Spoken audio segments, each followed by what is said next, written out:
Ap Jūrmalas vārdu vēl šodien vijas daudzas leģendas.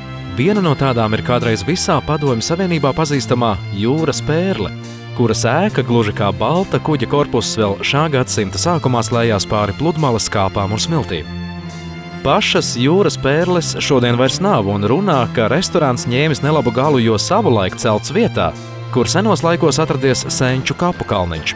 Vecie jūrmalnieki pat runā, ka tad, kad Jūras pērlei rakuši pamatus, kauli no senās apbedījuma vietas šķīduši uz visām pusēm.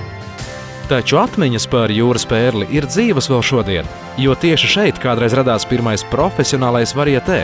Uz šeieni brauc ārzemnieki vai, kā toreiz teica, intūristi. Te atpūtās gan augsta ranga partijas darboņi, gan slaveni mākslinieki. Vienīgi jūrmalnieku pašu gan šeit tikpat kā nebija. Bez visu varanā blata iekļūšana šeit bija laimes spēle.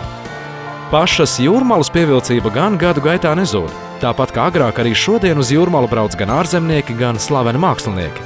Un tāpat kā senāk, viesus aicina Jūrmalas vasara, Priežu mešs, kāpas un pludmale. Uz tikšanos Jūrmalā!